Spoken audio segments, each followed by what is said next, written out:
Hello, everybody, and welcome to Rankum Episode 3. We're getting this rolling. Nathan last week was on the show, and he said, I need to be on this show again. Put himself on the show. I love it. Thank you for that. Nathan made it easy to not have to find a co-host again, so that was fantastic. So to everybody out there in chat, thank you guys for jumping in. It's been a week away. It's a weird thing. I think it's honestly we still put out content. So I guess I can't even say it's the first week we didn't do content because Theric had the lore video ready to go. So Theric, I see in chat, thank you for that. But it was the first week that I've been completely disconnected in over a year and a half. We started in October of 2018, I think. So it's the first time since October 2018 that I haven't done content. And it was weird. I was away. I was staying with family. I didn't have any technology around me. And it was weird. I felt lost. Very strange. Very strange. I tried to make up for it a little bit. Yeah. I saw your tweet. I said, if you guys don't know what he's talking about, Mica put out a tweet that said, here's all the things Minus would probably be talking about if he's here. Then it said a bunch of things about elves. So yeah. So say welcome to the chat here. Looks like we got some people coming in for the show. We're just starting up. Jen Foxy, what is going on? Theric, of course. Dr. Greenspoon, thank you for stopping by. This is a fun topic tonight. Hope you enjoy. Hurricane, what is going on, buddy? Michael Abrams there. So if you get in, say hi in the chat, say hello to everybody. If you haven't been to Rankum before, this is a fun show. We decided to do something a little different because we wanted to be able to put content out there that's original, that gets people talking, that is community based. And that's really everything that we do at Pantheon Plus. It's about the community. It's about getting people to talk. It's about building relationships, telling stories. That's the whole point of everything that we do. So with that being said, we wanted to do something where like, man, everybody will argue about a top 5 list. It doesn't. We could make a top 5 show about fruit, and I guarantee we'd be arguing and chat about it. So it's a fun thing to do. It's fun to share the stories, fun to share the memories. So Mica and myself will always be hosting the show, and we'll always bring in a co-host to do their top 5 as well. So the cool thing about this show is, if you're watching right now, is if you put your list in the chat, we'll read it. So what I'd recommend doing is don't just throw your whole list out. Like, we'll go through Nathan's 5, the first one, the 5th rank, Micah's 5th, and then my 5th, and then you throw your 5th in. I think that's the best way to do it. I don't want to spoil your whole list. Save your number 1 for when we get to our number 1. But whatever you guys throw in there, we're going to toss in. And the cool thing about this as well is that the topics we discuss are always voted on our YouTube community channel. So far we've done, the first one wasn't, because we needed to have a show. So the first one was our favorite MMORPGs. Why not? That should work great, right? But the second one you guys voted for was the best loot in MMORPGs, which was pretty challenging. Mike, I think you and me both were like, man, this is tough, right? And then so now you guys have voted us to be doing tonight's show, the best gaming villains. And man, that's a challenge. And I had a ton of fun with this, and I'm going to tell some stories as I go through. And next week, so in a couple, probably tomorrow, we'll put up a poll for the episode 5. But next week, you guys have already picked. It is the best top 5 MMORPG starting areas. Which Micah's face was just like, oh. So I haven't played that many MMOs. Well, they're all going to be from Final Fantasy. So that one should be really interesting. So I'm excited for that. We have people in the chat that said their lists are ready to go.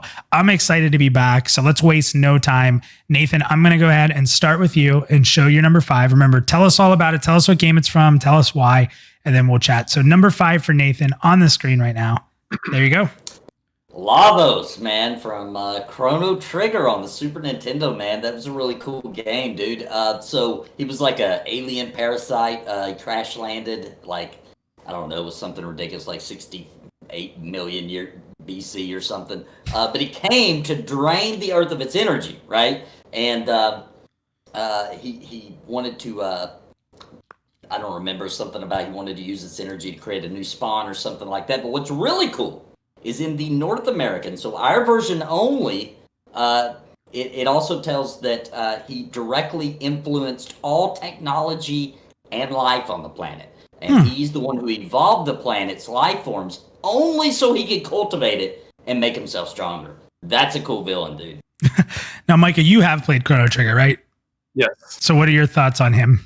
Does he stand out? I don't remember him. I don't either. I don't either.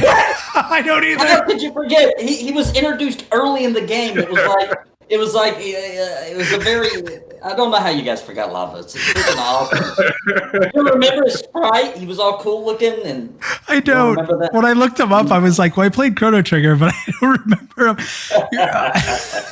That's a game I could probably play again and have the new experience all over again, because it's been so long since I played it that I don't really remember that much of it. It's awesome. And it's short. It's short. It's a quick RPG. Well, this is an SNES era RPG. I mean, how short would you say is short? I mean, you can beat it in like 20 hours or that's short. 20 hours if you're really good. I think like back in the day, the standard felt like that 30 to 40 normally, right? So that is short. I'd say 20 short.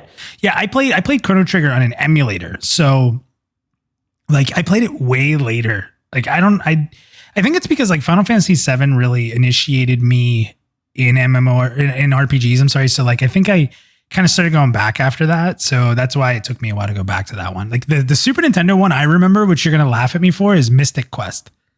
Oh, ouch. We don't talk about that. That's a Final Fantasy one, though, right? Final Fantasy Mystic Quest. Yeah, it was. Do you know the story behind it? That was made because Americans weren't smart enough to understand RPGs, so they made a very simple, easy one for Americans to be able to be like, "Oh, I understand this." Well, it worked. It worked with my. That's why Final Fantasy IV was so dumbed down when we first got it. Man. Yeah, it's true. All right. So number 5, Lavos, Chrono Trigger. All right, Mica, you are up next. Let me flash it up on the screen here. Your number 5. Got to explain this one. Yeah, I chose Emmett Silk, and not necessarily because of him. Since I had so many problems with coming up with actual villains, I decided to do more concept things, sort of thing. And Emmett Silk, I mean, if you don't play Final Fantasy 14, he's the main antagonist of the new Shadowbringers expansion. Okay.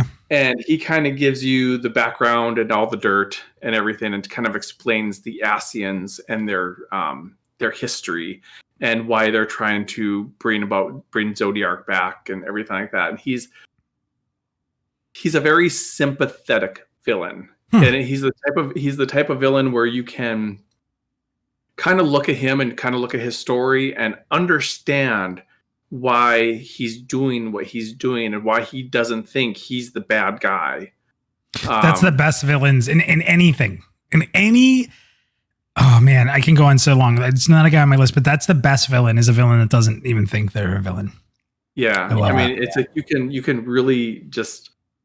I mean, you hear everything he has to say, and even the way they have his character model, because he's kind of like hunched over and he just kind of walks, and you could just tell he's been alive for tens of thousands of years, and he's just tired, and he just, and he has so much regret, and he has so much pain and everything. And it's just, you just really kind of like when I played Shadowbringers through for the first time, I was like, screw Heidelin, let's go with the Asians. So it's, So it's that. All right. Well, I would have loved to see him, but I had to do 7,000 story quests, so I didn't get a chance to. Nathan, anything on him? I don't know anything about him. Sorry, I didn't make it that far. I made it to the expansion before, but I don't want to say. The best part is in Nathan's heart right now, he's like, I love him, but since you said that about Lavos, I don't know who he is. How about that? Yeah, I don't know you anymore.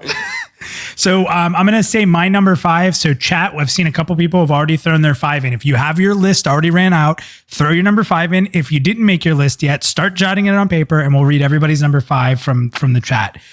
So my number 5, I hope you guys know who it is, but in chat, you guys have to tell me because I forgot about this villain and I had to get it on the list. So here's my number 5, Andrew Ryan. So before I say anything, do either of you know who Andrew Ryan is? Oh, I do. Dude, it took me a second. It took me a second and then it came back. I definitely did. Okay, don't spoil it. Micah, do you know who it is? No. Okay. No. So I have chills on my arms, and when I remembered how amazing of a villain this was and had to add it to my list, I sat with my girlfriend and I started telling her about how insane this was. So Andrew Ryan, for those of you that don't know, is the villain villain, in quotes, similar to how you kind of said with your guy, in the original BioShock game. So the quote next to him I felt like was really important, and people might be able to grasp it from that. But a man chooses, a slave obeys, right? So Andrew Ryan was the one who brought all the scientists down into BioShock, brought them down into, what was the name of the city? Why am I blanking on that? Crap. Can't remember. That's horrible that I can't remember. Someone in chat will. So he's the one who brought the whole city together, and the whole game he's asking for your help, right? Like you see him most of the time as a good guy. And there's a lot of different people in the game that talk about how great of a man Andrew Ryan was. And there's a lot of propaganda all over of posters of him, like Andrew Ryan, the savior of technology. Rapture, by the way, was what it's called. Rapture, yeah. So the man who invented Rapture, and he's signaling to you like, help me, and he's kind of guiding you through the game to try to get you there. Well, this literally makes the hairs on my arms stand when I talk about this. So through the game, like he'll give you something that he needs you to do, and he's very proper, and he'd be like, would you kindly, take care of this for me, right? And you're like, yeah, sure. So you go do it, and you do it, and he says that throughout the game, 100 times. Would you kindly do this? Would you kindly do that? So you get to him and you find out he's not this good guy, and he's standing in front of you. And I think he has you, it might be off topic here, but I think he tries to make you kill somebody, or you might actually kill somebody for him. He goes, would you and you don't want to because you realize he's bad. And he says, would you kindly kill him? And you turn and your character kills him or does something. It's been a while. The whole game, the term "would you kindly" was a trigger to control your character to follow his will. But as you're playing the game, you're just doing it as the player. Like you're literally, the game is manipulating you into doing its will. And you find out towards the end of the game that it's a trigger word that you fell for as the player. And it's, oh my God, was it freaking mind blowing? Like if you guys haven't played BioShock and BioShock Infinite, skip 2. But like literally gave me chills in this moment. Like, wow, this villain is incredible. Awesome. I don't know if anyone in the chat's played it, but freaking phenomenal. So that's my 5. Anything on that, Nathan? You remember that? Yeah, so kind of feel the same way. And I think it really messed with you mainly because, it was becoming, it had been fairly standard that you would have somebody kind of guiding you in your first-person shooter, Halo, etc. So, you really didn't think nothing about there was a character telling you what to do or where to go. And, you did not see that coming. That really was a shocker. Yeah. Yep. So I'm going to go up here and read some other stuff here. So Dr. Greenspoon at number 5 has Hogger, and 4 and 3 and 2 and 1. So we'll say that each one here. Hurricane. And we're going to do some honorable mentions when we get through. At the end, we do honorable mentions, like stuff that came into our head, right? Hurricane says Bowser.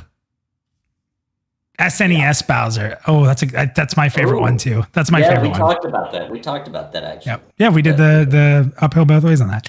Let's see here. We have Drac Attack says number 5 villain is Bronze V Yoso. League of Legends. I did not play League of Legends. Yeah. Let's see here. Theric LeChuck. Secret of Monkey Island, an undead pirate that just keeps coming back. The ultimate insult warrior. An intelligent megalomaniac. I really wish I would have played those games more because I loved the whole point and click adventure games. For some reason, those are the ones I sort of missed out on. We'll see what else here. Michael Abrams says number 5, Alliance from the World of Warcraft. That's a good one. They are actually the villains. I played Alliance, but all the villains came because of them. If you really think about it. And then I love it. Essen Pantheon says Andrew Ryan was not a villain. I love it. He was super convinced. All right. So that's it for number 5. And if you guys get there late and you want to throw stuff in, please do. Bronson also says Hogger. So let's go ahead into number 4. So this is going to be for you, Nathan. Number 4. There he is. So my number 4 is Ganondorf, man, from Legend of Zelda series. He's in all the mainline ones, at least. He's the main antagonist, and he's awesome, man. He keeps coming back. You can't kill him. You can only trap him, and he will always find a way generations later. By the time he comes back, every time he's like this mythical legend of this horrible disaster that took place in the past, and it's kind of a blur between is it a myth or a legend. Love Ganondorf, love that series. What's the best version of him? Dude, you know what? A lot of people might say Breath of the Wild. I loved him in Breath of the Wild. I thought it was really cool, but I don't know, man. There's something about the Ocarina of Time one. He's just so creepy, man. He's a skinnier version of, and he's like, honestly, he laughs like Pee Wee Herman. But I guess because I was young or something, when I played that at launch of that game, man, it was so profound, man.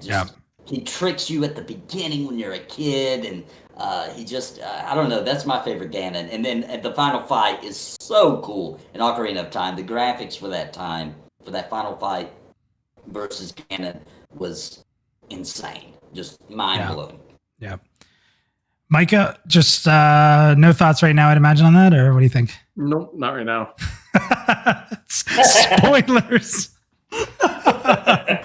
So good choice. Definitely a good choice. I mean, how do you not take, I mean, the one thing, and I think that we can say like Nintendo, like, so somebody said Bowser, Nintendo's done such a great job because they're one of the few companies that make a game and it's weird, right? Like they're sequels, but they're not. They're like every one of their games feels like an imagination of it again. And somehow they're the only company in the world that's able to do that. And it really gives a lot to their heroes and it gives a lot to their villains. I think that they... Yeah. And it gives them a lot of freedom, too. It gives them a lot of artistic freedom. They're not as tied down as some games. Final Fantasy does it, too. Obviously, just redo everything every time. But that's a smart way to do it, right? Because you're not limited by lore. You can create brand new lore, etc. Right. All right, Mica, we'll go into your number 4 here, coming up right here. Get ready for chat to put your number 4s in. Here we go.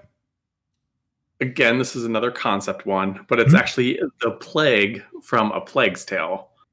Because the plague is not actually a person. It's not actually a thing, but it's just destroying and wiping out like an entire population. And as you're weaving through, number one, this is one of my I will go nuts talking about this game because I absolutely love it so incredibly much. It's just so well done.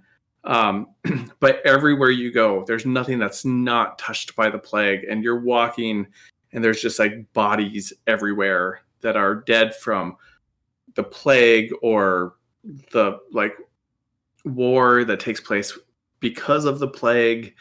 And it's just, it's a presence without actually being like a character. It's actually a really good one. We were talking about this game in our setup today because I was looking through like the Xbox Game Pass, and I know, Mica, you've talked about this game for a while now, and just about how impactful it was to you. And I have not played it, but I watched a good number of videos about it, and the game feels very chilling. It is. I was also very happy to hear you say it's not super challenging because it looked like a game that I wanted to experience.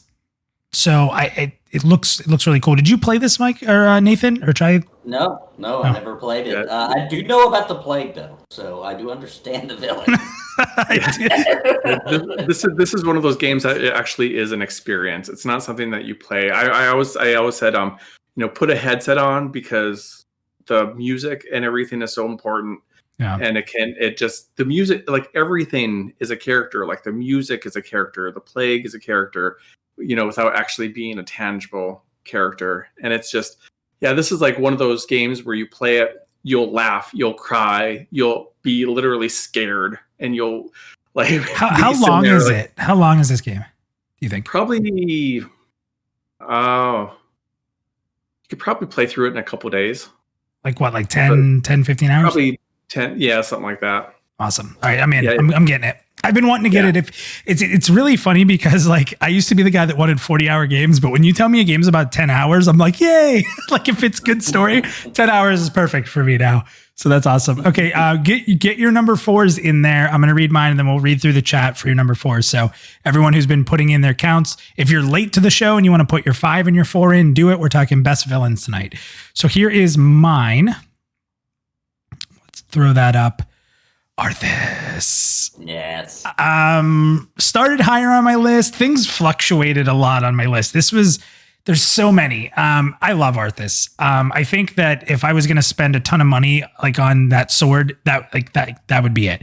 I'd love to have Frostmourne back here. And I'm sure that in the chat, there's probably people who do have Frostmourne. Just such a great villain. Whether you followed him in Warcraft 3 or you followed him in WoW, there's so much depth to his story. He's so troubled. He's so strong. One of the moments for me, and I wasn't a big Warcraft 3 guy, but I knew of him. One of the biggest moments for me was, and I'm gonna forget this dungeon, but if you remember the dungeon where he's just walking after you, like it's like Jason Voorhees, that was the most terrifying thing ever. When it started, number one, you're going through, he's showing up all the time. He shows up, he gets the sword, and you're like, crap. And he just turns to you and he just starts walking. And it's a gauntlet. The whole end is a gauntlet because he's just freaking Jason Voorhees walking. If he gets anywhere close to you, his essence just kills everyone. It's terrifying. I remember like when it first came out, it was so hard. And you would be like up against the wall because you haven't killed the mobs yet to get past it. And you're like hugging the wall, like up against it, like a window, like, please, he's so close. He's so close. Somebody kill it. But such a great villain. I mean, the calling a Strat home was another one. I mean, that made his character. Now, if you played Warcraft 3, you went through the story, but playing WoW, going through that dungeon and his fear of these demons and this plague turning his people. And he thought he was righteous. He thought he was doing the right thing, killing everyone. And then you have the dynamic with him and Jaina. He had a great love interest story, even in the good and bad of it. He's a monster. Great dungeon. I mean, I loved Arthas. Absolutely loved him. Isn't he the Lich King? Yeah. Well, he started as the prince, the pride and joy prince of the Alliance. And he was so against evil that he legitimately like tried to kill it all, and it made him into evil, the worst evil. So is he the original Lich King or the one that they just killed in the trailer? No, so the Lich King lives forever. Or whatever, yeah. That the person they killed in the trailer was who replaced Arthas. He was holding it down, basically. Yeah, he didn't want to actually be the Lich King. There always has to be a Lich King. Or if there's not a Lich King, the undead and the Lich will run wild. So Arthas was the first one to come out and use it as like a massive force, like I'm going to kill everybody. So the guy who took over from Arthas, like literally was like, I'll hold this position. And they like froze himself over on a throne for the most of his existence to just keep the Lich at bay. So, but yeah, so Arthas. Nathan, what do you think? Arthas. Yeah, Arthas is awesome. I knew he was going to be on your list. Yeah. But I wanted him on mine because Arthas is really cool. See, I played Warcraft 3. Yeah. And so I loved Arthas and that storyline. Absolutely loved it. I gotta say real quick that Warcraft 3, not the new one, but the original, was one of the coolest stories in a strategy game. Most strategy or RTSs don't have much of a story. Mm-hmm. I can play that and it just feels like an RPG. It feels, that's such a good game, dude. Classic. Yeah. And Mica, even though you're not a huge Warcraft guy, you know him, right? Like you've heard of him. I've done the dungeons that you're speaking of too. Yeah. I remember when you get to go and do the flashback of him, murdering people. Yeah, and it starts out real innocent, and it's crazy. But Mica, like I said, you're not a WoW guy, but you know Arthas, right? The name, the Lich King. Yeah, I know that, and also when the with the new trailer with Sylvanas and stuff, I actually started going on Wowhead or whatever it is, and actually looking at the lore behind the different characters. So there's one of the best things that they ever did with World of Warcraft is they made Chronicles books, And the Chronicles books are written in small 1-page, 2-page stories that just connect in Chronicles. It's not a continuous story. You're just learning about things and then it jumps to the next thing. And there's a book on the Burning Crusade. There's a book on the just the orcs coming over, if I'm not mistaken, like that whole thing. And then there's one on the Lich King, and they're just incredible. So let's go ahead and read through. Here are chat's number 4s. And again, if you're late to the show, no worries. Put your 5 in. We'll read that too. Drac Attack. Yeah, buddy. Arthas. Me and Drac know what's up. Tied up on Arthas there. He says in Warcraft 3. Same guy to me. Essen Pantheon says number 4, the Flood in Halo 1. That's a good one. You know what was cool about? Did either of you guys play much Halo? Nathan, I imagine you did.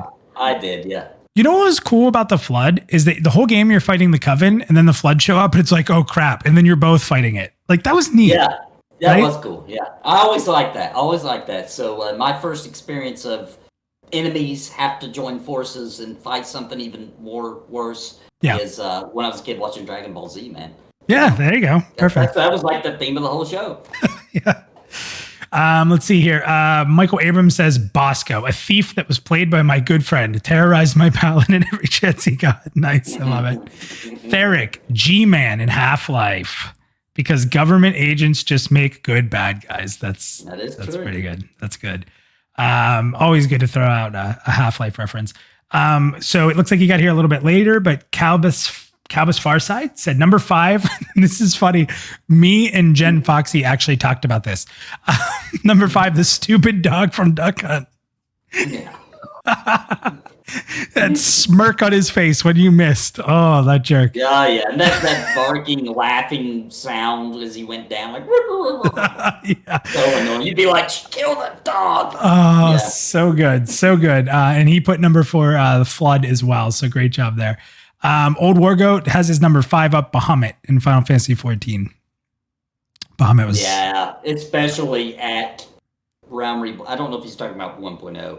I don't know if Bahamut was even in 1.0. I definitely get to do it. But at the launch of Realm Reborn, that was a crazy fight, dude. Yeah. Cool. So he wasn't in version... Or not. Yeah, not yet. Oh, he wasn't. Okay, thank you. But he broke out of Delamod the night the server went down. And yeah, That's believe right. Bahamut was there without being there, but boy, when they actually revealed him, it was one of those. Yeah. And I'm sorry, I misquoted. You didn't get to fight him at the launch of Realm Reborn. What was that fight called?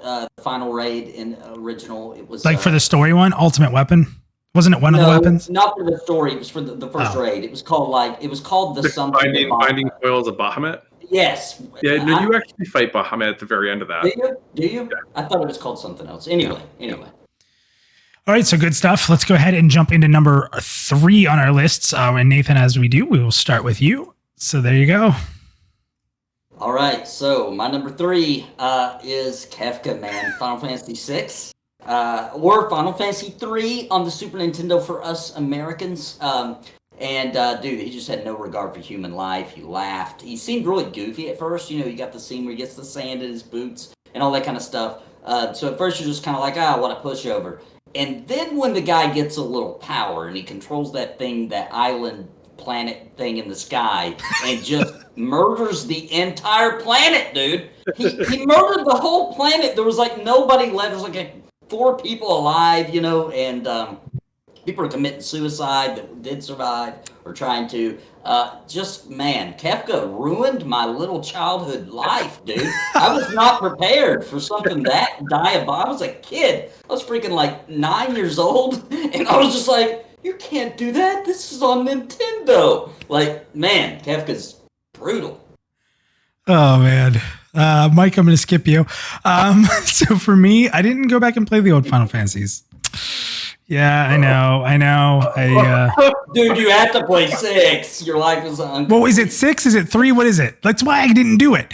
Like, you know how frustrating it is. So if I buy it in America, what is the game? It's 6 now. It's 6 now. But when it was originally released, it was 3. Yeah, that's why I need Mystic Quest. Like, right? Like, I'm a dumb American. Don't name a game a different number here, and it's different in Japan. Like, when I was at GameStop, I'd talk to people like, "Oh yeah, I like this Final Fantasy. Oh well, that's actually this Final Fantasy." I'm like, "Listen, dude, I had the game. I'm holding it right here. It says this number. Get off, lay off me, all right?" Well, see, the reason he that said happened, just buy 6 and 3. You'll figure it out.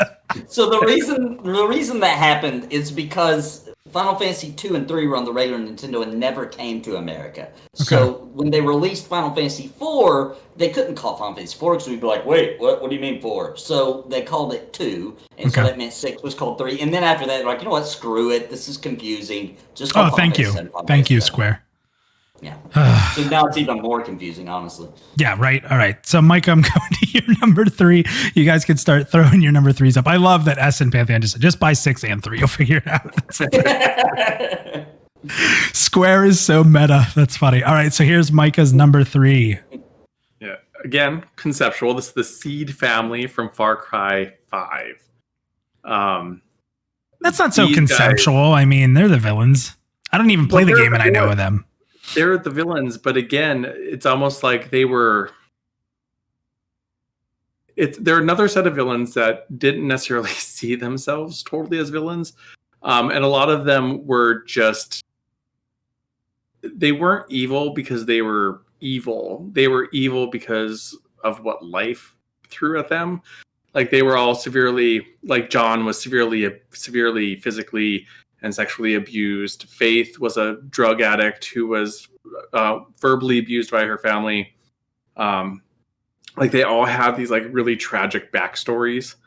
And you get to, and it's these characters, I don't think Ubi did enough with them. I think their stories were kind of cut off really short, but they could actually make a series of novels after these characters and it would be amazing. Just because of the backstory and everything. You get to hear a lot more of Faith than anything because Faith will show up and talk to you in just random places. You'll have hallucinations of her and you'll hear like phone rings. And if you pick up the phone, then she'll actually talk to you on the phone and she'll give you more of her backstory and stuff. And it's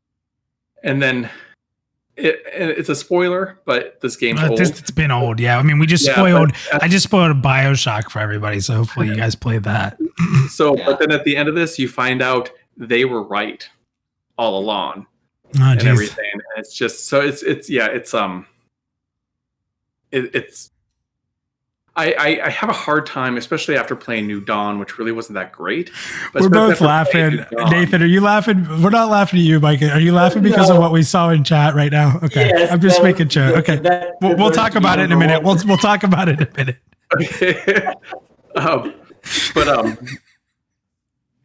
But it's like I have a hard time playing through this game again, even though I would really like to, because I feel bad for killing them now. Oh, all right. I never played much of the Far Cry. Far Cry is so weird. Like Far Cry started, the first game was like, it was a shooter that you turned into like a beast. And then the second Far Cry was like was it the second one that was like graphically like the craziest shit ever? And then like, it was so good that you couldn't see people to shoot them because grass and stuff was in the way. So like that series doesn't make any sense to me. It's like they just make a new game and it's a shooter and they just call it the next Far Cry. It's weird. I don't understand Far Cry. I really don't. Yeah, I don't know much about it either. But I've heard that they're really good. So I'll give you that, Micah. So yeah, the Far Cry series is really good. They have their faults. I think there's some things that Ubisoft could really, or whoever, can really improve upon. But yeah. They're good. All right, guys, get ready to put your number 3s in. We've had a few. We had a good one. We had a few in there. Put your number 3s in. We'll read them after I get through mine. Oh, this was these top 3. Well, let's put it this way. My 2 and my 3 were 1 and 2 until I remembered how much of an idiot I am and forgot my greatest favorite villain ever. So this one was originally my number 1. So again, put it up. I'm not even going to say his last name because you don't need his last name. Delete. Final Fantasy Tactics. There will be people who may argue how much of a villain he is, because really the main villain of Final Fantasy Tactics is like the church. But the problem is this guy was like your best friend in the world for half the game. and he wanted to reshape the world. And he knew the only way he was going to be able to reshape the world was through the political system that was controlling everything. And he gave up on everybody. He gave up on all his friends, his family, to get that political position and to have his kingdom so that he could change the world. And in that picture, it's actually a cutscene from when they turned it to PSP, and he's literally saying, I'll burn down the whole world to build a new one. He's actually saying in that. And it's interesting because in spoilers, by the way, coming up here for Final Fantasy Tactics, which, by the way, if you haven't played it now, too late. So what's interesting is at one point in the game, he kidnaps Ovilia, who's like one of the I don't know, she's like a princess. I guess she's kind of a princess, yeah. And she was like the good, perfect, female character, and she's all things good, and he kidnaps her. And he basically forces her to be his wife. And she just kind of goes along with it because of just the consequences that come with going against him. And he's not like the worst human being in the world, but he's not a good guy because he's just willing to do whatever it takes to forge the world in his view. And the whole cool part about this, again, is like you're friends with him, you control him for a while, he's in your party, and then he turns on you, and then you're chasing him down. But the craziest part is after you beat the game, he wins. He has his kingdom. You go away as the main character, and if you watch past the credits, there's actually a scene. And he's in a courtyard with Olivia, I think is her name. And they're talking, and he's, she's not happy. He's in charge, and he's talking about how like she has to love him and all this stuff. And they go up and they hug, and she pulls a knife out and stabs him. And he pulls the knife out, he kills her immediately, and they both fall to the ground and die. And it's like, holy, and it's an after the credits scene, like because again, he won. And it's my favorite game of all time, Final Fantasy Tactics. I think he's an amazing character. It's debatable if he's a super like villain, but to me he is. I mean, especially with that ending. So Mica, you didn't play Tactics as much as you love Final Fantasy. Yeah. You didn't really play it. So no. Nathan, you were kind of nodding your head. What do you think? You know him, you know the game? Yeah, for sure. So I have to admit, unfortunately, it's the only game with Final Fantasy in the name that I haven't beaten because it's hard. Tactic games, I always get to a certain point in that game, spend hours on one fight and then die, and I'm like, you know what? I'm not playing this game. So I've never beat it, but I'm a huge Final Fantasy fan, so I literally sat and watched an entire playthrough. So I've seen the story. It has an awesome story, and you can't put in words how crazy scenes like he just mentioned are until you spent that much time with these characters. You know what I mean? And it's pretty crazy. It was a good pick. It's an amazing character development game. It's deep. It's. I mean, I haven't played all the Final Fantasy. It's dark. I mean, it is one of the darkest games I've ever played. The whole game is around corruption of politics and religion, and it's not. It doesn't pull punches. Like, it's dark. It's really dark. Yeah. And it's funny because the games they made after, like Tactics Advance, and they were awful. And they were goofy and kid friendly, and like, how do you do that to such a great game? But so Delete is my number 3. Again, could have been my number 1, to be completely honest. But I couldn't put him ahead of the 2 that I have. It was a struggle. So let's read some 3s here and you guys can feel free to comment. So Cabal's Farsight said Darth Malak from Knights of the Old Republic. That's a good one. That's a good one. That's a good one. I don't like Star Wars, and the first Knights of the Old Republic was sick. Now, I would argue with you. I'm sorry, my headphone just broke. I heard something. What did you say? I don't like Star Wars. I've been crapped on forever about that. So I'm actually with you on that. I don't like Star Wars either. Yeah. My motto is make Trek, not wars. Yes. Kirk all day over Luke. Kirk over Luke. So here's the only argument I would have over Cabela's Farsight. He says Darth Malak. Well, my version of Dark Riven was the most evil human being ever. So for anyone who's beat the game, you know what that means. I made the Wookiee kill his best friend because he owed me a life debt. Just saying. Pretty evil. So you're the number 1. I'm changing my number Wow. one. Nice. Jen Foxy says Blinky from Pac-Man. He travels faster than the player. This is true. This is true. But the best part is Theric said he was talking with his 14-year-old about the show earlier. That was his suggestion, the Ghost from Pac-Man. It's funny. The one that made us laugh while you were talking, Mike, Drac Attack says number 3, Daybreak Games. Daybreak. I didn't get it, so I thought that was like a reference to Far Cry, and I was like, no, what? that's the company that took over EverQuest. So, and anyone who's tried to play Eridude, yeah. So let's see. They broke it. Michael Abrams says bots, just in general, just bots. Yeah, just bots. Yeah. Theric, GLaDOS, Portal, the ultimate antagonizer. The cake is a lie. She would toy with you, mock your stupidity, and constantly try to convince you that your goals were pathetic. Honorable mention to Wheatley from Portal 2. I never played a ton of Portal, but I know GLaDOS. Like, how do you not? Did you guys play that at all? I tried, but I got motion sickness from it. So yeah, I know you're not good with the shooters. I'm not a big fan either. Too puzzly. Old War Goat says Blackwing. That's a good one. And okay, so that's everybody there. All right, so we're going into our top 2. Nathan, are you ready? I'm ready, dude. Here we go. I think I'm gonna get a little grief for this, but guys, let me explain. Right? So, I think anybody who played EverQuest probably remembers old Nagy, right? So the reason that this is a profound boss for me is because that's all I wanted to do when I played Ever. I wanted to get to Nagy, right? Yep. Keep in mind, this was the old internet days. I had only seen like these. I can't even explain to you how bad these images were that I'd seen it, but I knew there was this dragon boss, and he had all this loot and all this stuff, and I had guild members that were fighting him, and it sounded like they were having so much fun, but I was too low level. I was a little idiot, and I couldn't do it. So I wanted to fight him so bad, man, that that was like my whole inspiration of my entire time playing EverQuest.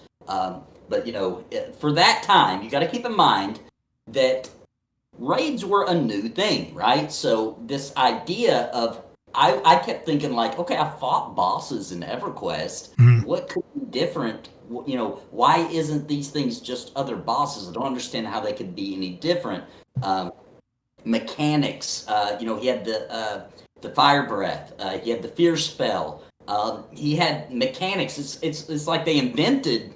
Well, they did. They invented raids, Yeah. So to me, that was, and there were other things you could do, but to me, the dragon in a game that was, to me, a replacement for Dungeons and Dragons, and you had the dragon at the end.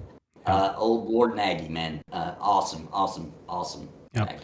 And Bronson just said, "Please, Pantheon, bring us enemies to hate." Without a doubt, if you can get any characters that anybody on the board right now that you can see from us or anybody that mentioned that can have the depth of despise, and you know what, to hate a character, you have to make them do evil things. You have to make them do things that make your jaw drop.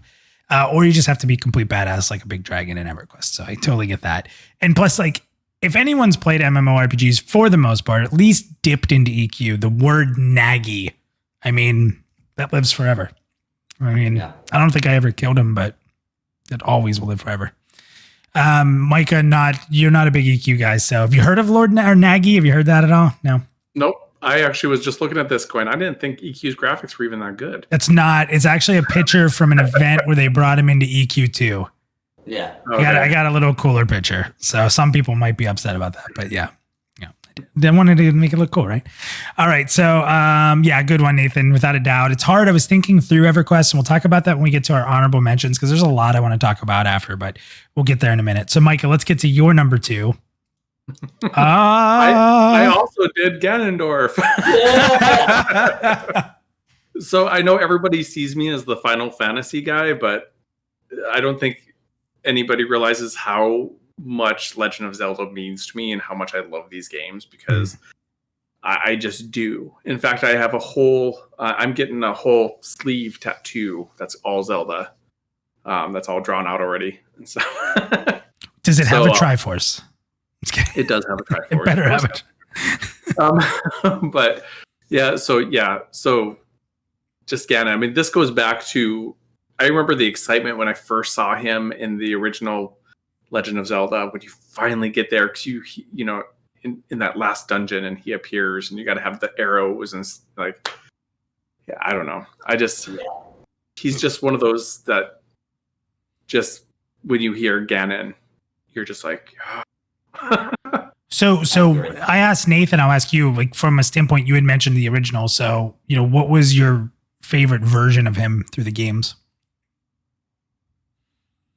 I don't know. I do like the Ocarina of Time. I did like the boss fight with that one. I kind of like in these other games, like, and it's just because it's kind of because I like the conceptual villain and stuff too. Is I do like him in Breath of the Wild, just because he's everywhere, but he's, you know, is still in the castle, but his influence, like, you see that everywhere with that, you know. So the character feels more a presence within the game than maybe some others. He feels literally, because I mean, he is kind of like a corruption in Breath of the Wild, and you just, so you kind of feel him everywhere. It's almost like the entire game is just one fight against Ganon.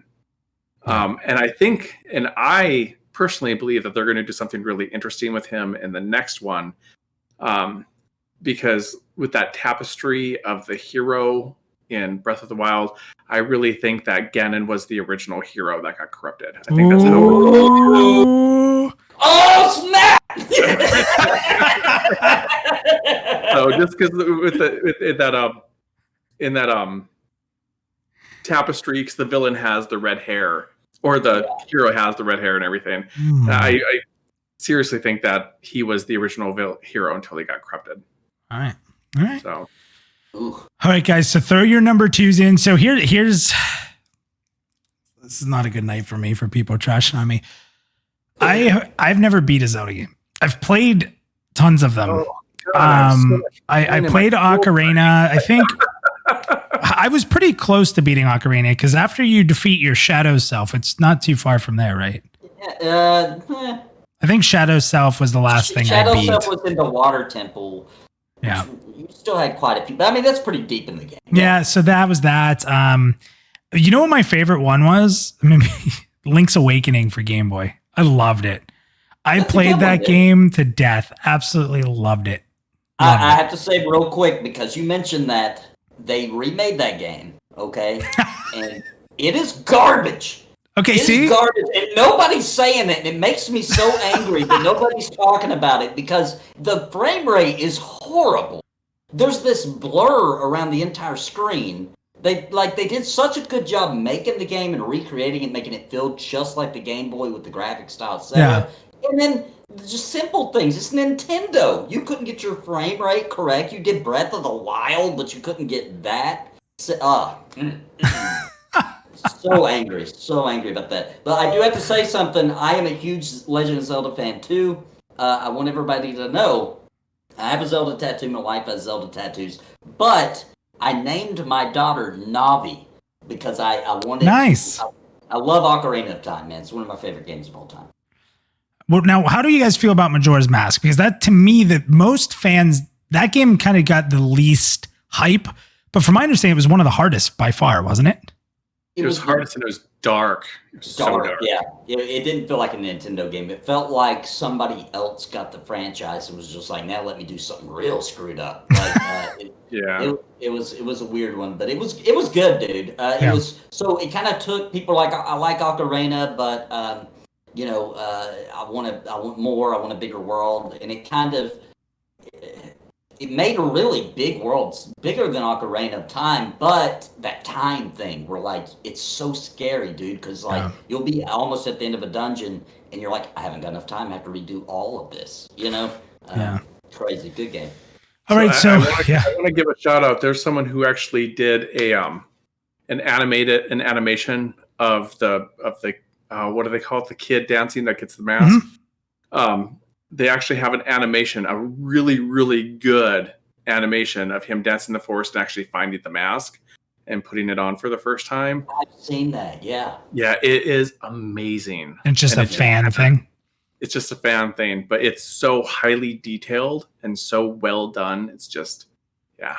Awesome. Definitely Google it. All right, so throw your number 2s up. I'm going to go into my number 2. This was originally my number 1. As soon as we started, I'm like, number 1, hands down. And then I forgot about my favorite villain of all time somehow. But this is a big one. Pyramid Head. Oh, man. I love Pyramid Head. I have never been more terrified than playing Silent Hill 2 when I was a kid. That game still to this day shakes me. And Pyramid Head, and I'm going to get a little dark here. I'm going to avoid using some words. But one of the times that you see Pyramid Head in Silent Hill 2, you hear him coming. And by the way, he would just show up and kill you if you weren't careful. So he showed up and you hide in a closet. I don't know if you guys ever played Silent Hill 2. This is a super memorable moment. You hide in a closet. And remember how there were like the Silent Hill creatures, like legs stapled to other legs and stuff? He walks in and looks around and you're just seeing him through like the little like grates of the closet. And he grabs one of those things and like, yeah, bends it over a table and just starts, this double-legged Silent Hill thing and then kills it. And like when I watched that in a video game, I was like, did this just happen? Like, did I just witness what I saw in a video game? And it was terrifying. Like that was super terrifying. It was just, I didn't know. And like the character itself was just, anytime you heard that sword dragging, you just knew something bad was going to happen. And a lot of people hate on the original Silent Hill movie, but I loved it. I thought for a video game movie, it was one of the best video game movies I've ever seen. And he was so good in it. Like he looked so good. He was creepy. There's the scene where he picks up the one girl who was like one of the main characters, picks her up by the hair, rips her clothes off with one hand, grabs her chest and uses it to just rip and peel her skin off her body, drop her to the ground and takes a whole human skin flesh and just slams it against the door. Blood everywhere. I'm just like, whoa, like that was crazy. Yeah. And then like in later games, he showed up more. I remember the end boss of that. There were 3 of them. They like split and you had to like be really careful because there was 3 all around you as you're trying to get through it. And just in general, Silent Hill, I mean, Silent Hill to me is the scariest, creepiest game.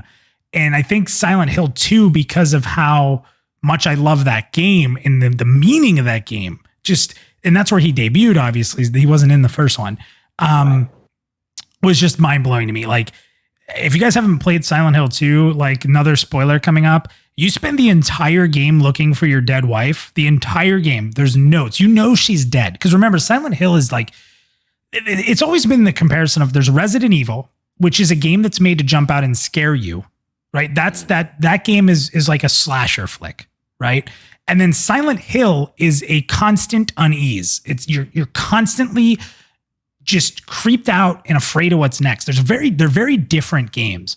And like you play this whole game, you're talking to your wife through these letters, you're trying to find her. You know she's dead, but you go to Silent Hill to find her. And a lot of people talk about Silent Hill itself, which could be a villain.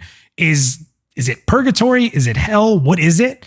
The whole game you go through, you're running from this guy. He's trying to kill you. You're trying to survive. And you find out at the very end of the game, you get into a hotel room. You sit down and there's one of those old TV carts that like you wheel a TV into like a classroom. There's a video in it. You put the video in and you watch on tape that you killed your wife. You spend the whole freaking game looking for your wife and you killed her because you felt bad that she was sick, but she was also a burden on you. And you go to Silent Hill because you just can't face the facts that you did that. And what a game. Wow. That game's one of the greatest games like psychologically I've ever played. So Pyramid Head. Yes. Sorry. But I think. Are they ever going to make a 3? Silent Hill 3? I know. There's tons of Silent Hills. There's Silent Hill 1, 2, 3, 4, Homecoming. Silent Hills was supposed to come out and that didn't come out. That was the one, but. Well, then another one. I know people were talking about how they.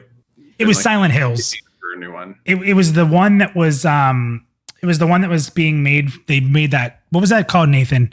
Rooms the demo. The demo that came out on PlayStation. It was called like something simple like that, like House. It was Silent Hills. It was called Silent Hills, but it was Project something was the name of the demo. That's the name I'm trying to think of. It was called like Project.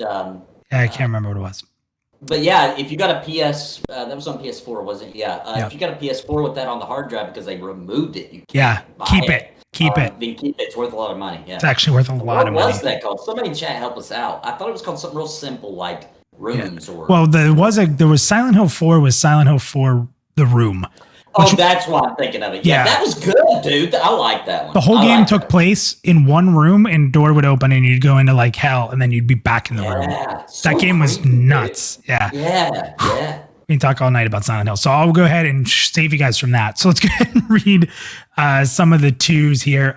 So let's see. Hurricane 2 was Arthas, so that's a good one. Let's see here. Drac Attack says Holly Windstrider in Quenos Hills killed my Erudite Shadow Knight about 20 times while I was on the way to Blackborough. Whenever I said I didn't beat a Zelda game, Cerulean said that he lost all respect for me.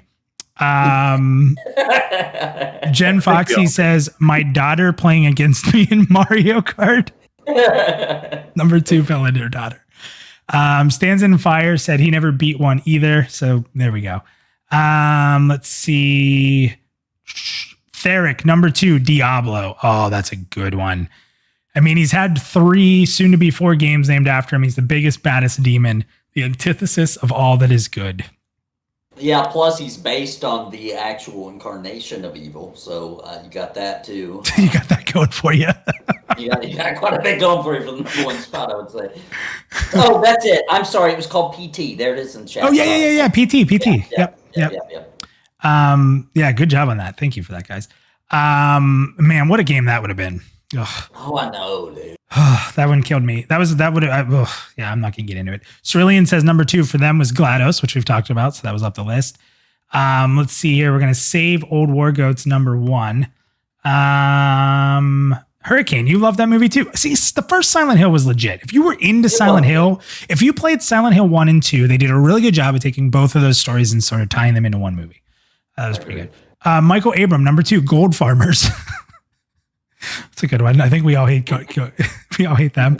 Let's see. Bronson's number 1, Crafters. That's funny. Everyone's all right. We're all going to remember that in Pantheon. Yeah. Bronson. You need a what? You need to make your something? Is that what you said? You need a leather worker for your rogue? Oh, I'm sorry, what? That's funny. I never crafted MMOs. It's like one of those things where I'm gonna do it this time. I'm gonna be a blacksmith. I don't. It's like Pokemon, right? Like in Pokemon, you're always like, I'm gonna catch them all this time. Never once. Never. Yeah. Every time I play a new Pokemon, I say, I'm gonna catch every Pokemon this time. Never once done it, but I've said it every game I've ever played. I have to. I'm like, this is it. I'm gonna get them all. All right, guys, we are getting into the number 1 picks. Afterwards, we're going to do some honorable mentions and talk about them. So get ready to put your number 1s in. So Nathan, Mr. Napalm, the number 1 villain in all of gaming for you. We're going to be mad. You're going to get mad. Let me explain. Shouldn't be. There you go.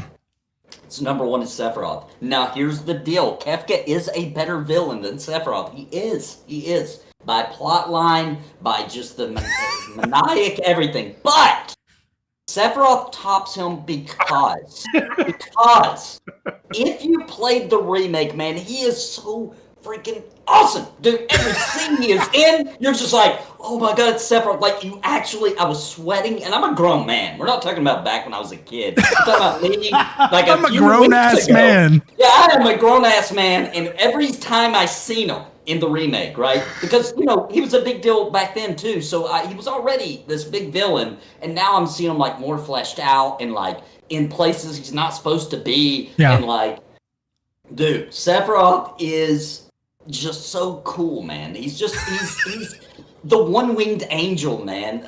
Did you see what Stands in Fire just said?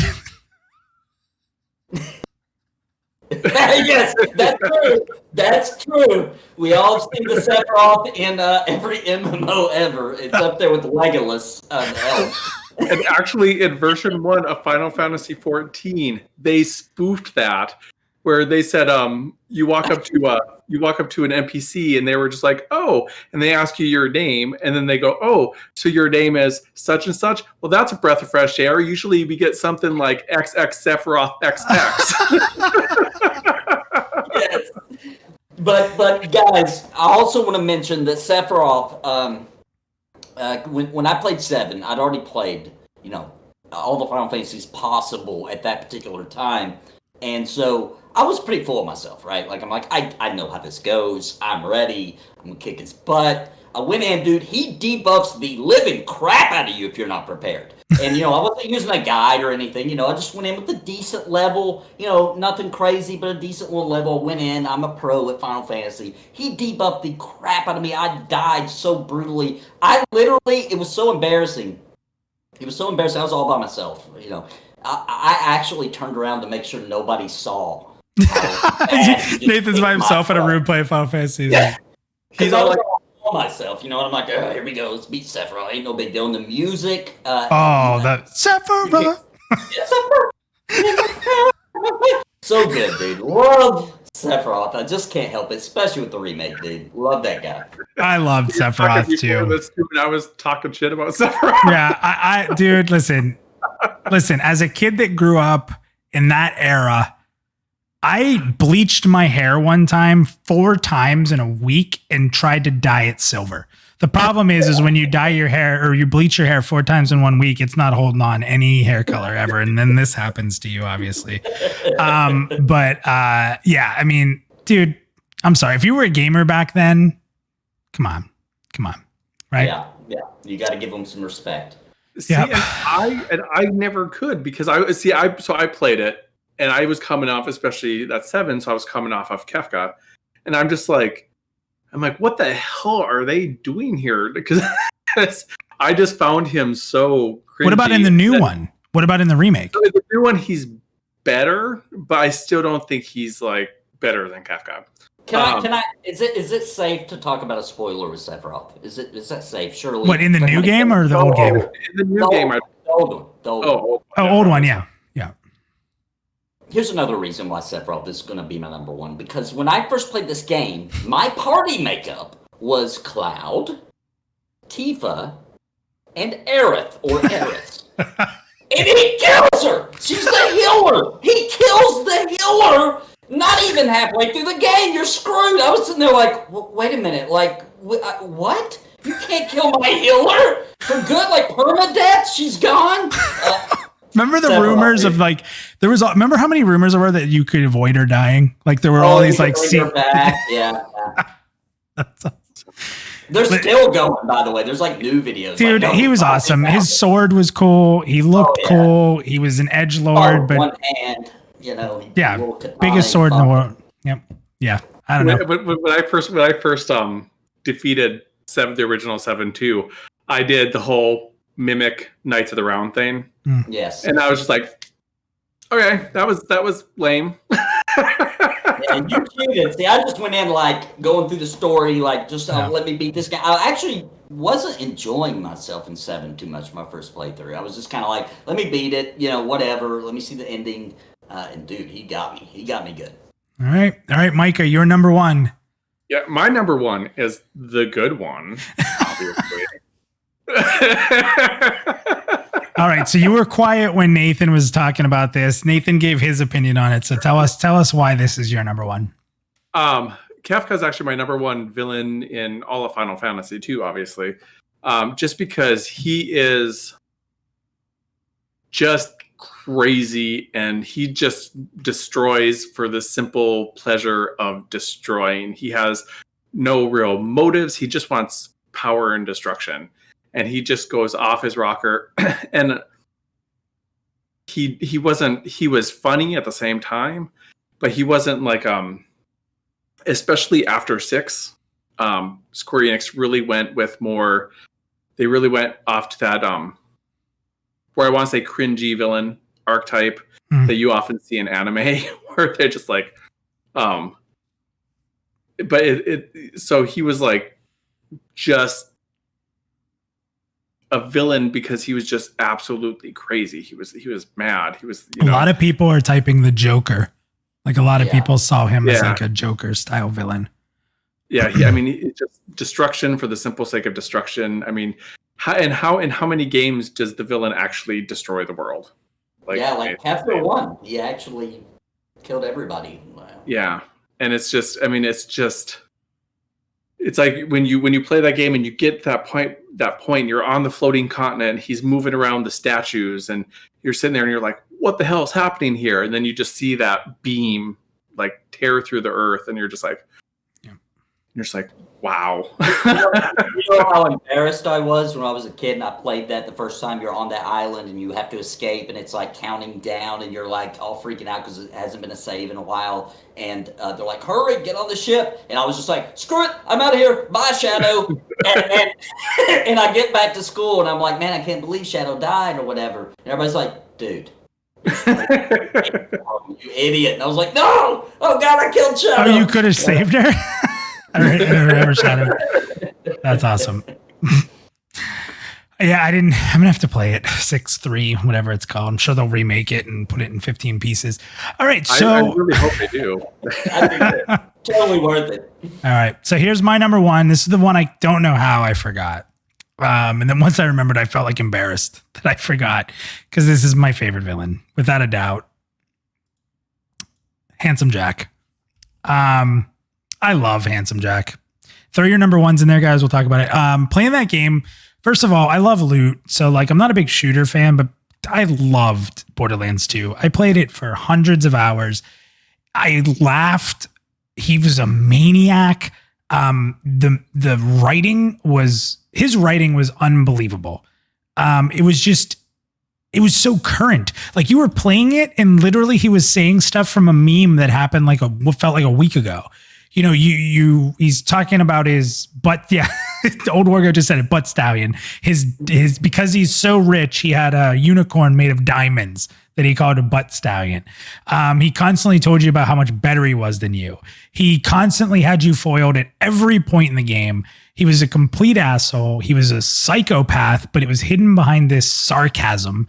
It just fit the modern world so well at the time. And it was funny because I enjoyed it so much that I knew, as much as I liked Borderlands 3, I don't know that they'd ever be able to relive without having him back, but it's like, you can't have him back, right? Like, you did it.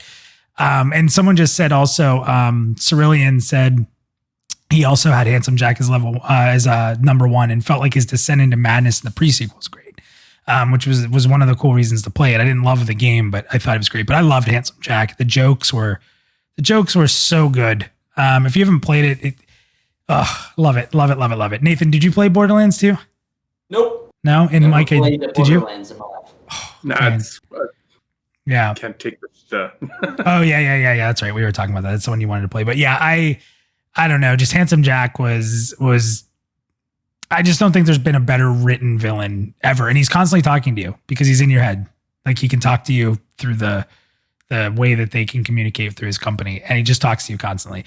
And like, his company makes Hyperion guns. So like, every game in Borderlands, it's another one of the gun companies is the villain, or like something corrupts them. So as you're getting guns in the game, you're getting Hyperion guns, you're getting, Torque or whoever you're getting, they're all based off of them.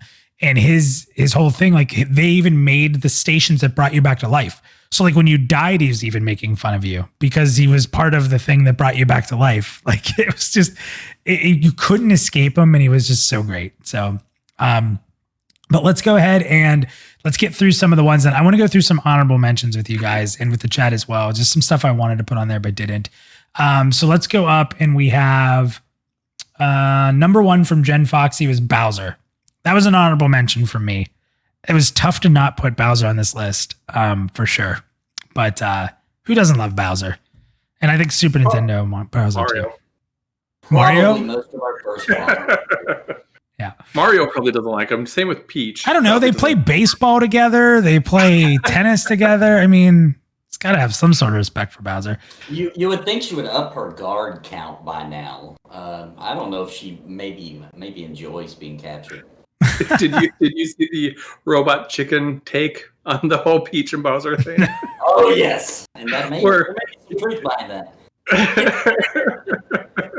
That was it was a little adult game they were playing that Mario kept ruining for him. Oh, great.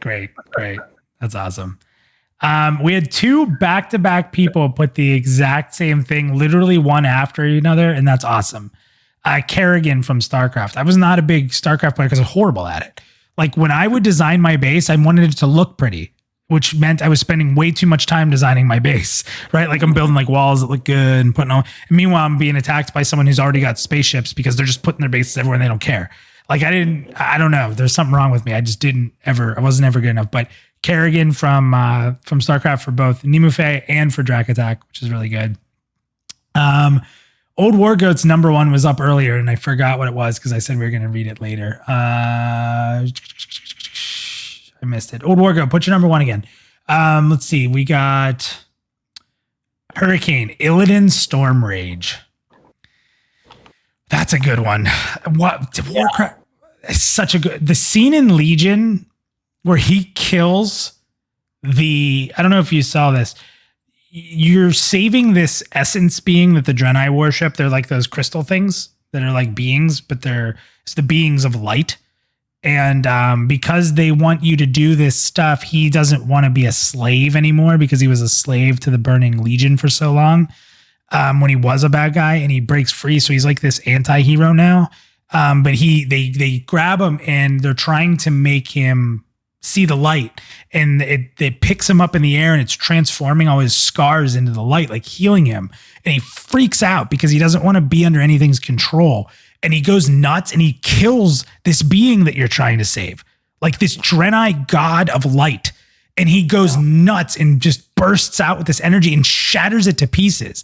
And keep in mind, you've been trying to get this thing saved, and it's the end all, and it's going to fix everything. And he freaking just kills it. And it just causes chaos. And it's just an interesting take on this guy that was like a slave to the Burning Legion. He always was trying to one up his brother. If you read the Chronicle books that we were talking about earlier, it goes deep into him and Malfurion. Real deep. Like all he ever wanted was love, and he just did anything it took. So it was kind of crazy. That's a good one. That's a really good one. Yeah, you are not prepared. Yeah, you're not prepared. Yep. Number one from Dan was Kefka by far. So there you go. Cerulean, I said before, was number one as well. Theric says John, I don't know how to pronounce that name. Ernicus? John Ernicus. Baldur's Gate 2. Brilliant combination of arrogance, impatience, and malice. Voiced by David Warner perfectly. I didn't play the Baldur's Gates I played were the ones that were like Diablo, Dark Alliance. I was really big into. Honorable mention here from Cabas Farside said The Butcher and Head Crabs from Half-Life. The Butcher was awesome. I remember the first time playing Diablo and you hear fresh meat and you're terrified. Yeah, that's true. Terrified. So let's see here. Stands and Fire said number one. There are a lot of cool villains, and I couldn't find anyone to make the list. Just going with single answer: The Storm. And Life is Strange. I never played Life is Strange. Yeah, I haven't played much of it. I tried it, but... So Michael Abrams, I was also going to put this as an honorable mention. Elves. It's a real toss-up for me between elves and Jedi. I was going to put elves on the whole screen and be like, okay, guys, we're done, like right at the beginning. Let's see here. Honorable mentions from Hurricane, the Baker family from Resident Evil 7, Sephiroth, Cypher, and Shao Kahn. Shao Kahn's a good one. I was thinking of that. Cypher, that's a good one. I like that. Old War Goat, Dr. Wily. I had that on my list originally. Dr. Wily's a great one. Old War Goat says Dr. Wily can never die. Everyone's saying Dr. Wily. Any rival in a Pokemon game. And then the last one here from Cerulean, Kriya is a pretty good honorable mention. I don't know who that is. Okay, so honorable mentions. Nathan, you want to throw a few out real quick? Sure. Number one, sorry, I have to talk about the Black Prince from Suikoden, however you pronounce it. Luca Blight. The scene where he makes the lady beg and act like a pig, and then he kills her. That was screwed up, dude. Not to mention mass genocide. Yeah. Dude was pretty freaking evil, dude. So definitely him. got kind of a funny one, but dude, Donkey Kong, dude. Donkey Kong's a good one. I had that on mine too. Donkey Kong from the original, when Mario was called Jumpman in the original arcade Donkey Kong. Definitely something I remember from my childhood. What else? Maybe, that's kind of it, honestly. Okay. I do want to say one, because technically he's been in tons of video games, all right? So I can get away with it. Majin Buu, man. Majin Buu's screwed up, man. going into the nice. Screwed up. Do you remember, does everybody remember the part where they're like, we just need a little bit more time? Probably Goku was training, I don't remember. We just need to buy a little bit of time. So they went to go tell Majin Buu that he hadn't killed everybody yet, hoping that would buy him a couple weeks or whatever while he killed everybody else. Because, we can wish him back with the dragon balls or whatever. And so they go up to tell him, he's just like, oh, there's a few left. And he just shoots these beams out of his fingers and kills everybody in 1 second. And they're like, oh, crap. Such a good villain, man. Micah, how about you? What are some honorable mentions you thought of? Oh, well, one, I'm surprised actually this hit the chat too, but one of the ones I was actually going to put up were Blinky, Pinky, Inky, and Clyde. Yeah, the ghost. You had to. Yeah. The ghost for Pac-Man. But also, of course, you got to have Bowser in there. Mm-hmm. Mother Brain. Yep. Got to put Mother Brain in there. Put Dracula, Shadowgate Castle, the Dark Lord from 11, from Final Fantasy 11. All really, really good. And also Golbez. Love me some Golbez. Yeah, Golbez, yeah. Okay. So someone, Theric, that was legit going to be on my list, Mike Tyson. Mike Tyson's Punch-Out, he was unstoppable. Yeah. I was so young. I didn't have the dexterity to beat Mike Tyson back then. I don't even know if I could today, to be honest. Mike Tyson was a beast. Dr. Wily was definitely, like I said, that was on my list. I had M. Bison on here until I bumped him for Andrew Ryan. It's a big fan of M. Bison. I also was looking at Goro, Shao Kahn, Shang Tsung, one of those guys. They're pretty evil.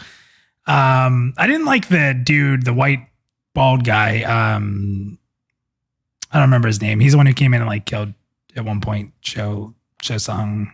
I don't know. But I don't Mortal Kombat 4 is where he came in. Yeah, I wasn't into that guy. But yeah, Mike Tyson, definitely. Dracula's a really good one people brought up, and you brought up from Castlevania. That's a really good one. But yeah, those are probably it. We've mentioned a lot of the different ones, but Mike Tyson was definitely going to be on there. Bowser was going to be on there. I was thinking about that. M. Bison. That's probably it for me. So, Nathan, thank you for coming to a second show. Appreciate it. Micah, as always, thanks for co-hosting with me. Getting some, we were very different, but you guys actually shared 2 this time. I was pretty shocked while I was making the list because these guys don't know. I make it also, I kind of know, but they don't know if they share any. So you could see on Micah's face when he's like, oh, and I'm not going to say anything. Yeah, and then you also saw that when Sephiroth went above Kefka for him. I was like, Listen, I gave my explanation, man. He killed my healer. Do you realize that my healer is my wife now? Do you understand that I married a healer because of Sephiroth? Don't let her get stabbed by a falling crazy sword. I would also put Sephiroth on my list. So he would have been on there too. So everybody who came and stopped by and shared your top 5s, that's what's awesome. I was going to put Team Rocket on there too. I know Dr. Greenspan put any rival. Team Rocket for sure. But also thank you guys for the chat. I love interacting with the chat on this show. It's why we do it. It's very community based. I'd love to see your guys' lists. I'd love to see the debates. Yes, I don't like Star Wars. Yes, I haven't beaten a Zelda game. Whatever. I beat Final Fantasy Tactics 11 times, so come at me, bro. Again, thank you guys. Next week, you guys have voted. We're going to do best MMO starting noob areas. I don't know who's co-hosting with us. We'll figure that out, but that should be a very interesting one. And I have a ton popping in my head. Oh, someone just said Shredder. That's a great one too. And I was going to throw Magneto up there because he's been in games. He's the best villain ever, but we'll get into that another time. So again, thank you guys for checking out the show tonight. Thank you for hanging in there and being awesome in the chat. We'll see you next week for best MMO starting areas. And this week on Pantheon Plus You, I'm going to say it here first. We have not announced this yet, but our show this week is going to be very different because everyone knows that I'm super positive about Pantheon, and trust me, I still am. But I think it's time that we do an episode where I talk about some of my concerns for Pantheon Rise of the Fallen, which just things that I'm just worried about a little bit in the long-term success. So that'll be interesting. I'm curious to have you guys come by, and remember on Pantheon Plus, you can come in and chat about your own concerns or things that you want to talk about. So that should be a fun episode. But we'll see you guys on Thursday for that, and we'll see you again next week for Rank 'em. Thank you very much.